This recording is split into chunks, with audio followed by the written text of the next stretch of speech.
The Malaysian states of Terengganu and Kelantan are blessed with a special charm impossible to describe. On this journey, I discover why the East Coast has always been a cradle of traditional Malay culture, and how the people here express it in their art and their relentless celebration of life.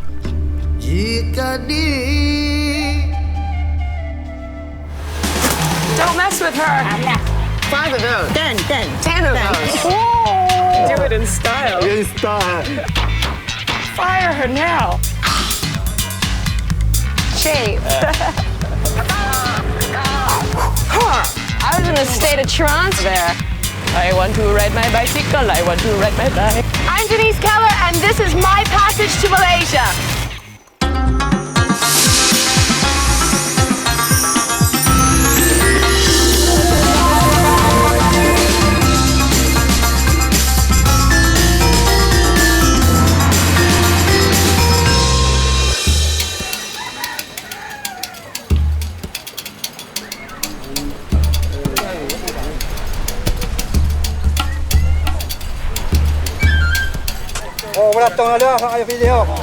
My journey begins in Penarik, a fishing village on the east coast state of Terengganu. You scored. For local entrepreneur Alex Lee, it's the love for Terengganu's simple coastal life that keeps him from moving to Malaysia's big cities. Normally, all the big boat will park right in the middle of the sea, and then they will transfer the cash with a small boat up here every morning. Did you grow up watching this? Yes. This is the scenery that I love. Yeah, That's right. just beautiful. Look at that. Yeah. I love this. Where will you find cows and palm trees on a beach? That's right. Only in Terengganu. That's right.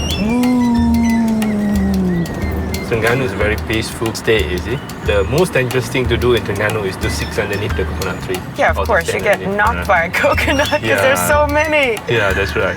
So in the old days, when the baby is born in Terengganu, the parents will grow, the coconut with the placenta, together. Really? Yeah, that's why. You see how tall the coconut tree is the age of the person.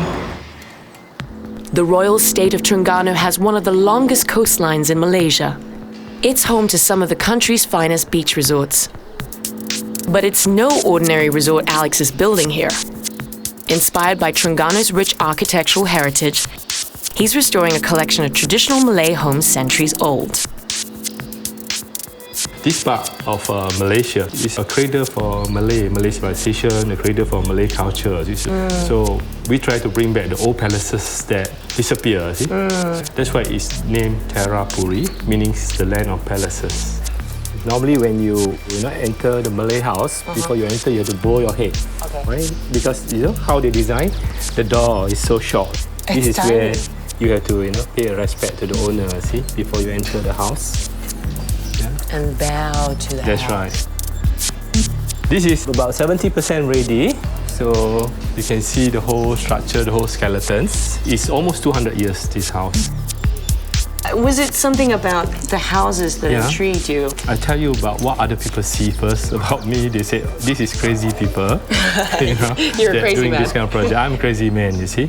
But for me, I see this is the intelligence architecture that we have in this part of the world, in Malay culture. They are so skillful, so artistic, you see. And we should learn more, leverage more from these findings, from this civilization. They are genius.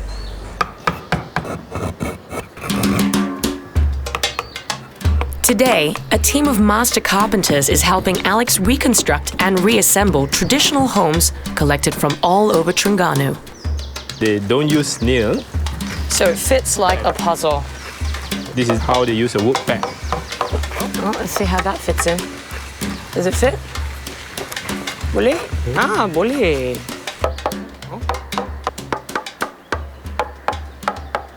That was easy. That's right.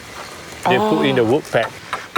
This is how they build, not only the staircase, but the entire house. With these With this passats. The whole house also, you can take out the passat, bring it down, move it somewhere else, and put it back. And that's what you did. That's right.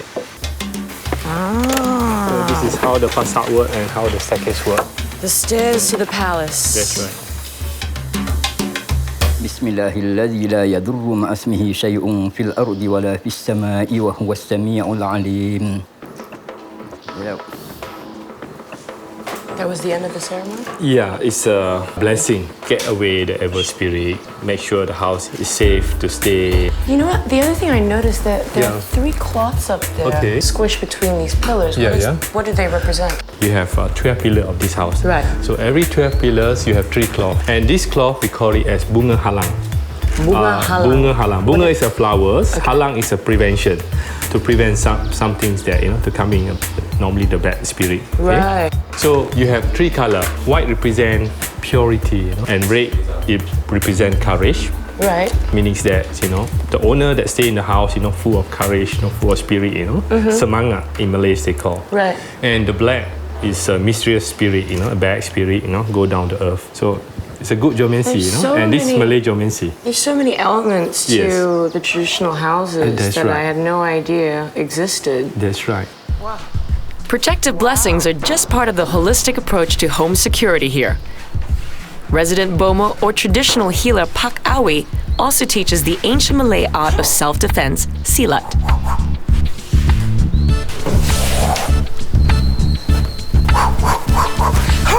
For the fearsome. Oh, okay. Done. Okay. All right, one more time. Oh, and one more time. Oh. Come in peace. You pretty much know every single village here. Yeah. Your ethnicity background is what? Chinese? Yeah, I'm a Chinese, where I grew up in a Malay village with a Malay custom. I speak the dialect. You speak the dialect. Yeah, that's right. And you can never take Terengganu out of you. Yeah, sure. It's my soul, really. In fact, it's the best state in Malaysia. And we have very beautiful culture. Alex hopes to turn his collection of heritage homes into more than a resort, but also a sanctuary for Terengganu's traditional crafts.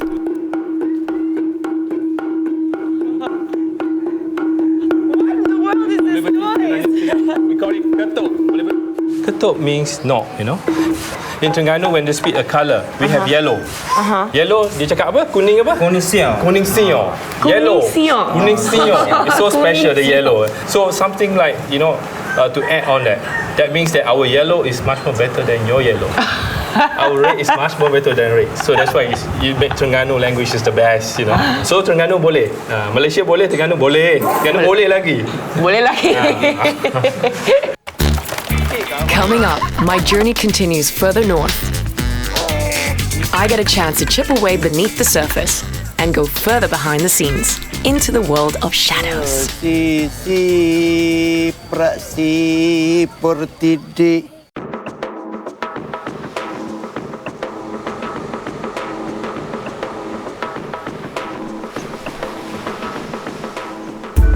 The coastal settlement of Besut, North Terengganu, is the bastion of a highly revered Malay craft.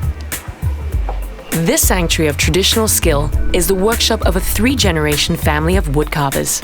Taught by his legendary father Wan Su, master carver Wan Po transforms tropical hardwood called chungal into prized works of art. Does the wood get darker over the days?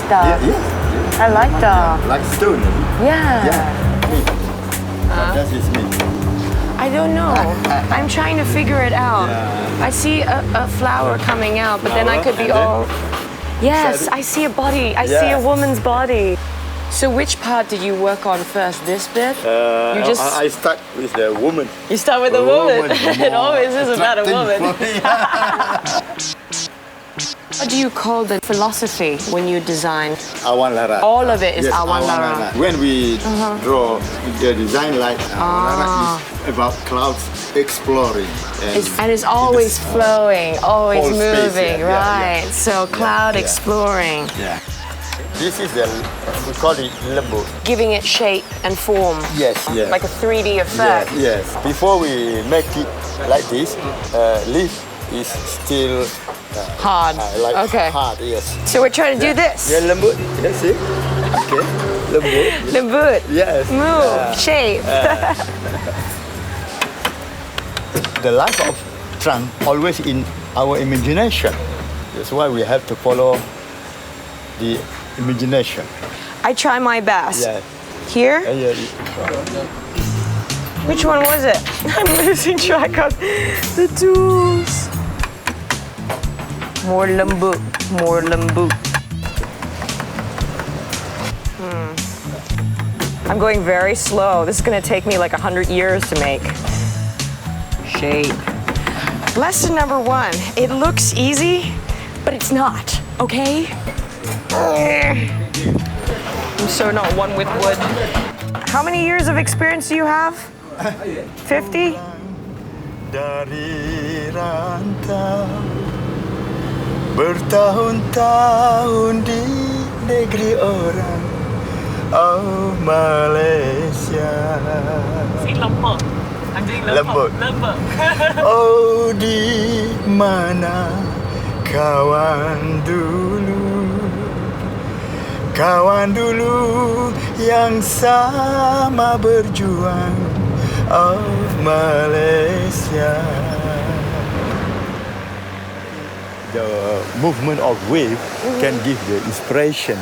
The movement of Yeah, movement of wave. It gives you the flow. Yeah, the flow. Lembut. Lembut, yeah. Everywhere I go, everything I see. Yeah. There's definitely a lot of art.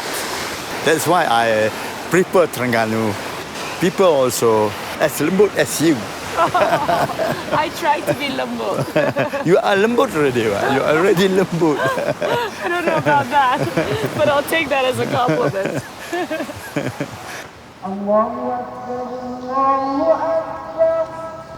My journey continues up the coast to the state of Kelantan. Tucked in the northeast corner of Peninsula Malaysia, it's widely regarded as a cradle of staunch Malay Muslim values. It's also a land full of subtle but fascinating contrasts, and you don't have to go far to get a taste of this. In the heart of Kelantan's capital, Kota Baru, I'm introduced to a smorgasbord of flavors put together by former school teacher turned restaurateur Hamid. Ini serai. Ini serai. Ya. Campur budu, Lime. Actually, makanan tradisional Melayu mesti campur, bos. And then? Ini tempoyak. Why do you put durian paste in this sauce? Ada lah, supaya ada dia. Ya. The thing that Hamid is most famous for is his special deep-fried catfish. Buh lagi nak. Buh lagi, lepas tu buh garai. Kalau banyak.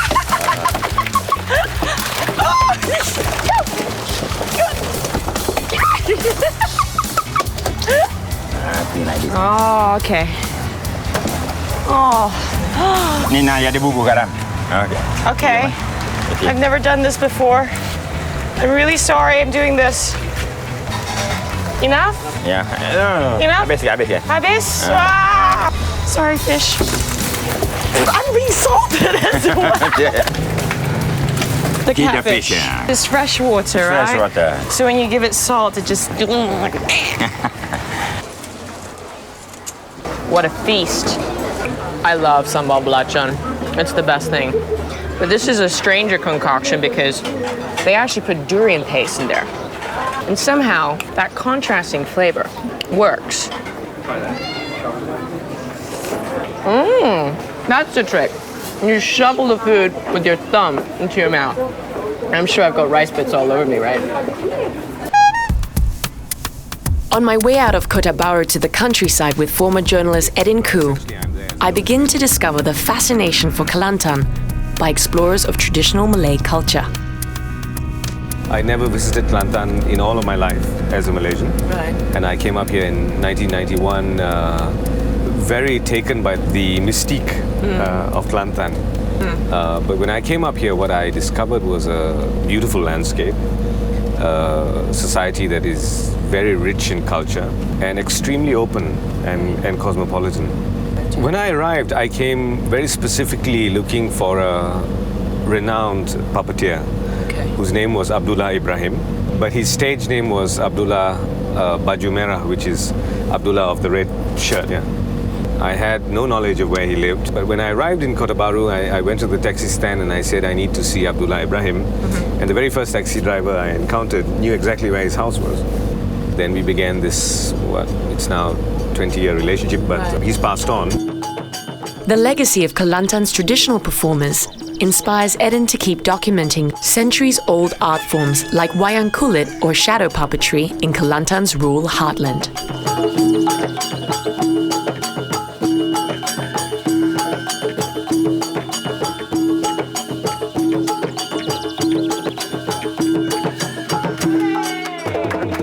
Wow, I was in a state of trance just now there. Everybody has to be versatile. Thus, no one of the players could exist without the other. Sure. So togetherness is basically the most important thing in a complete wayang performance. And I noticed these beautiful puppets. Who is he? Siapa watak ni? Watak ni jin. Yeah, he's one of the evil characters. He's the jinn. We don't like evil characters. Yeah, and Bad evil character. he battles with the main, the lead character, Right. Sri Rama. Ini, tadi yang ini Ya. Allah. Pak Daulah lagi. Yeah.